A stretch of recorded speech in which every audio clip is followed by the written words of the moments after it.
എല്ലാ പ്രിയ വിദ്യാർത്ഥികൾക്കും പുതിയൊരുവിലേക്ക് സ്വാഗതം. +1 ഏകജാലക പ്രവേശന സംവിധാനം വഴിയുള്ള അലോട്ട്മെന്റ് നടപടിക്രമങ്ങൾ മുന്നോട്ട് പോകുമ്പോൾ ട്രാൻസ്ഫർ അലോട്ട്മെന്റിനായിട്ട് അപേക്ഷ സമർപ്പിക്കാനുള്ള അവസാന ദിവസം ഇന്ന് ജൂലൈ മാസം 21 എന്നുള്ള വിവരങ്ങൾ പ്രധാനമായും ശ്രദ്ധിക്കേണ്ട വിഷയം തന്നെയാണ്. ട്രാൻസ്ഫർ അലോട്ട്മെന്റിന്റെ റിസൾട്ട് ഉടൻ പ്രസിദ്ധീകരിക്കും. 24 മുതലാണ് അഡ്മിഷൻ ആരംഭിക്കുക. അപ്പോൾ ഈ ഒരു 23, 22, ഒരു മറ്റന്നാളോട് കൂടി തന്നെ നിങ്ങൾക്ക് എന്ത് ചെയ്യാൻ സാധിക്കും? ട്രാൻസ്ഫർ അലോട്ട്മെന്റ് റിസൾട്ട് പറയാൻ സാധിക്കും. വിശദമായ അപ്ഡേറ്റിലേക്ക് തന്നെ പോകാം. ആദ്യമായിട്ട് ഈ ചാനൽ കാണുന്ന വിദ്യാർത്ഥി ഉണ്ടെങ്കിൽ തീർച്ചയായും പഠിക്കേണ്ട, മറക്കണ്ട. സബ്സ്ക്രൈബ് ചെയ്ത് കൂടെ പറയാൻ പ്രത്യേകം ശ്രദ്ധിക്കാം. സബ്സ്ക്രൈബ് ചെയ്തതിന് നോട്ടിഫിക്കേഷൻ ബെല്ലുകൾ ഓൾ ഓപ്ഷൻ എനേബിൾ ചെയ്യുക. ചാനലിലെ വീഡിയോസ് നിങ്ങൾക്ക് ഉപകാരപ്രദമാകുന്നുണ്ട് തീർച്ചയായും ലൈക്കും കൂടി ചെയ്യുക. അതുപോലെ നിങ്ങളുടെ സുഹൃത്തുക്കളിലേക്ക് ഷെയർ ചെയ്ത് കൊടുക്കാനും കൂടി പ്രത്യേകം ശ്രദ്ധിക്കാം. അതുപോലെ നമ്മുടെ ചാനൽ വാട്സപ്പ് ചാനൽ ജോയിൻ ചെയ്യാൻ ലിങ്ക് നിങ്ങൾക്ക് വീഡിയോയ്ക്ക് തന്നെ ഡിസ്ക്രിപ്ഷൻ ബോക്സിൽ നൽകുന്നതായിരിക്കും. അപ്പോൾ നമുക്ക് തന്നെ വളരെ സുപ്രധാനവും വളരെ പ്രാധാന്യം അറിയിക്കുന്ന വാർത്തയിലേക്ക് തന്നെ കിടക്കാം.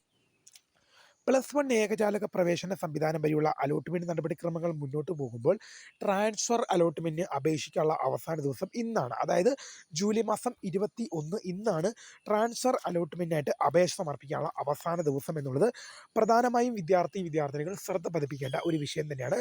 ട്രാൻസ്ഫർ അലോട്ട്മെന്റ് അഡ്മിഷൻ ആരംഭിക്കുന്നത് ജൂലൈ മാസം 24 മുതലാണ്. അപ്പോൾ ഒരു 23 കൂടി തന്നെ, ഒരു മറ്റന്നാളോട് കൂടി തന്നെ വിദ്യാർത്ഥികൾക്ക് എന്ത് ചെയ്യാൻ സാധിക്കും?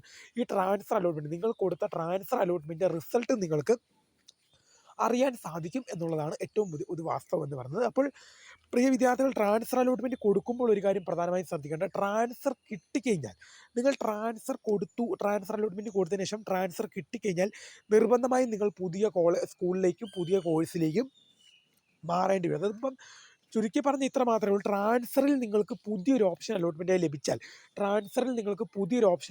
ലഭിച്ചാൽ നിർബന്ധമായും എന്ത് ചെയ്തോണം? പോകേണ്ടി വരും. പിന്നെ അപ്പം ട്രാൻസ്ഫർ കിട്ടിക്കഴിയുമ്പോഴാണ് നിങ്ങൾ പറയുന്നത്, എനിക്ക് പുതിയ സ്കൂളും വേണ്ട, പുതിയ കോഴ്സ് വേണ്ട, എനിക്ക് ഇപ്പോൾ ഉണ്ടായിരുന്ന കോഴ്സും മതി എന്ന് പറഞ്ഞു കഴിഞ്ഞാൽ ഓപ്ഷനില്ല. നിങ്ങൾക്ക് ട്രാൻസ്ഫർ കിട്ടിക്കഴിഞ്ഞാൽ മക്കളെ നിർബന്ധമായും നിങ്ങൾ പുതിയ കോളേജിലേക്കും പുതിയ സ്കൂളിലേക്കും പുതിയ കോഴ്സിലേക്കും നിങ്ങൾ മാറണം എന്നുള്ളത് വസ്തുതയുള്ള കാര്യം തന്നെയാണ്. അതുകൊണ്ട് തന്നെ എന്തായാലും ഇന്ന് വൈകുന്നേരം 5 മണി വരെയാണ് ട്രാൻസ്ഫർ അലോട്ട്മെന്റ് അപേക്ഷിക്കാനുള്ള അവസാന ദിവസം. അപേക്ഷിക്കാനായിട്ട് നിങ്ങളുടെ hsk.kerala.gov.in എന്ന വെബ്സൈറ്റിൽ കയറി കഴിഞ്ഞാൽ അവിടെ കാൻഡിഡേറ്റ് ലോഗിൻ SWS എന്ന ലിങ്കാണ്. അതിൽ ക്ലിക്ക് ചെയ്ത് നിങ്ങളുടെ ആപ്ലിക്കേഷൻ നമ്പർ, പാസ്വേഡ്, ഡിസ്ട്രിക്റ്റ് നൽകി ലോഗിൻ നയിക്കണം കാണും. ലോഗിൻ നയിക്കുന്ന കയറി കഴിഞ്ഞാൽ apply for school combination transfer എന്ന ലിങ്ക് കാണും. നിങ്ങൾക്ക് ആവശ്യമായ ഓപ്ഷനുകൾ നിങ്ങൾക്ക് ആഡ് ചെയ്ത് കൊടുക്കാൻ സാധിക്കുന്നതാണ്. ശേഷം സബ്മിറ്റ് ചെയ്യുക. പ്രിയ വിദ്യാർത്ഥികൾ, ഒരു കാര്യം മനസ്സിലാക്കേണ്ടത്, നിങ്ങൾക്ക് പോകാൻ ആഗ്രഹമുള്ള സ്കൂളും പോകാൻ ആഗ്രഹമുള്ള കോഴ്സും മാത്രമേ കൊടുക്കാൻ സാധിക്കുകയുള്ളൂ. കാരണം സാധിക്കുള്ളൂ എന്നല്ല, അങ്ങനെ കൊടുക്കാനേ പാടുള്ളൂ. അല്ലെങ്കിൽ നിങ്ങൾ തന്നെ എന്ത് ചെയ്യേണ്ടി വരും? പെട്ടുപോകുന്നൊരു സാഹചര്യം വരും. കാരണം ട്രാൻസ്ഫർ കിട്ടിക്കഴിഞ്ഞാൽ ഞാൻ ആദ്യമേ പറഞ്ഞു, നിർബന്ധമായും പുതിയ ഓപ്ഷനിലേക്ക് മാറണം എന്നുള്ളതാണ് വസ്തുത. പിന്നീട് നിങ്ങൾക്ക് ട്രാൻസ്ഫർ കിട്ടിയതിന് ശേഷം എനിക്ക് പഴയത് മതി എന്ന് പറഞ്ഞു കഴിഞ്ഞാൽ നിങ്ങൾക്കൊരു അവസരം ഉണ്ടാവില്ല. ട്രാൻസ്ഫർ കിട്ടിക്കഴിഞ്ഞാൽ പിന്നെ കെട്ടും പാട്ടും മുറുക്കി എന്ത് ചെയ്തോണം? വിട്ടോണം. ട്രാൻസ്ഫർ കിട്ടിക്കഴിഞ്ഞാൽ കെട്ടും പാട്ടും മുറുക്കിയിട്ട് എന്ത് ചെയ്തോണം? TCയും മറ്റ് സാധനങ്ങളൊക്കെ ആയിട്ട് പുതിയ സ്കൂളിലേക്ക് പോക്കോണം. അതാണ്. ഇപ്പോൾ ട്രാൻസ്ഫറിൽ ഇഷ്ടമുള്ളതാണെങ്കിലും ഇഷ്ടമില്ലാത്തതാണെങ്കിലും ഞാൻ പറഞ്ഞാൽ കെട്ടും പാട്ടും മുറുക്കി എന്ത് ചെയ്തോണം?